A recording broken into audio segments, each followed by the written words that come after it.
I think we have success. This has been running for about a minute now. It's gradually getting faster.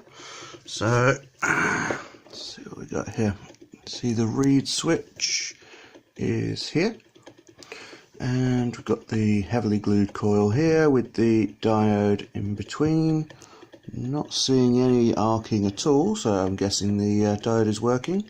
It's based on 9 volts going through it, so it was a pain soldering the coil onto there, I can tell you, it kept coming off, but excellent.